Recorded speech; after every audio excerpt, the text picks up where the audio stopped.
Kami bahas topik mancanegara, saudara. Jet tempur Amerika Serikat menembak jatuh sebuah drone Iran di Laut Arab pada hari Selasa waktu setempat. Drone ditembak saat mendekati kapal induk Amerika USS Abraham Lincoln yang sedang melintasi Laut Arab sekitar 500 mil dari pantai selatan Iran ketika sebuah drone Iran Shahid 139 bermanuver ke arah kapal.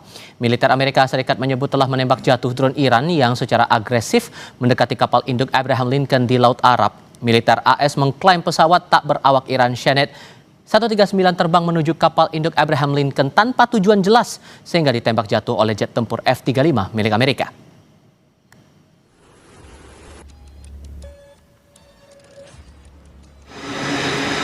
Angkatan Laut Amerika kembali merilis rekaman dari kapal induk yang diambil di Laut Arab. Jet tempur lepas landas dari atas kapal di tengah ketegangan antara Amerika Serikat dan Iran.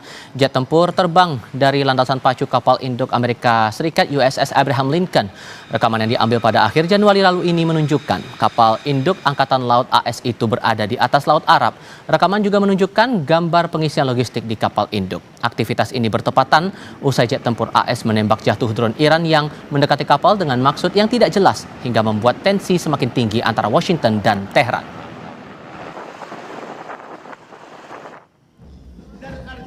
Sebelumnya, Kepala Angkatan Darat Amir Hatami memperingatkan Amerika Serikat dan Israel pada Sabtu untuk tidak melakukan serangan.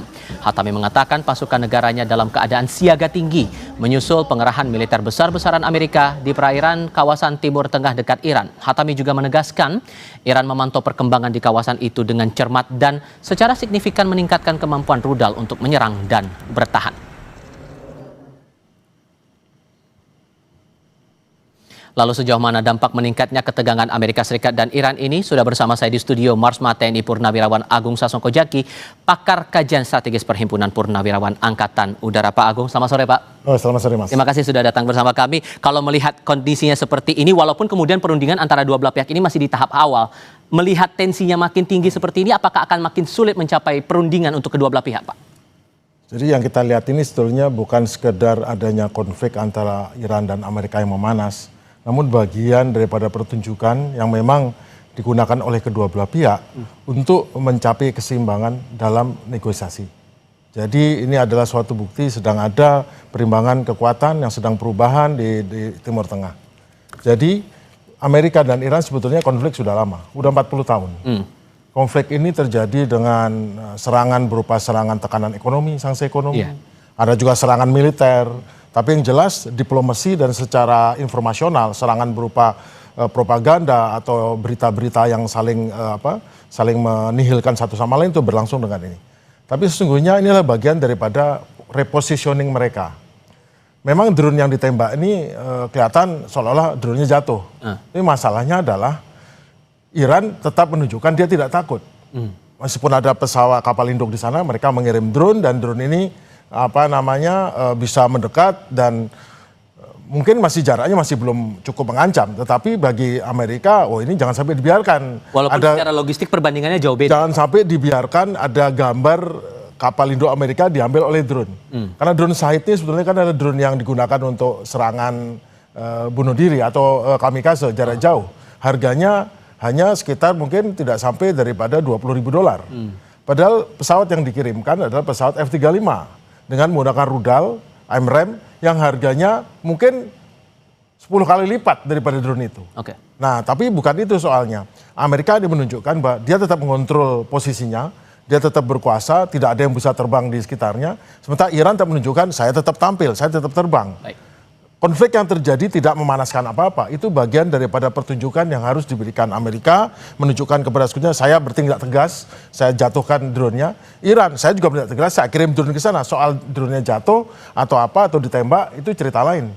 Karena memang Amerika sangat jauh kekuatannya lebih daripada Iran, tetapi Iran juga saya tidak takut. Dan itu masing-masing mempunyai pendukungnya masing-masing yang tentu akan mendapatkan semangat daripada apa yang tampil.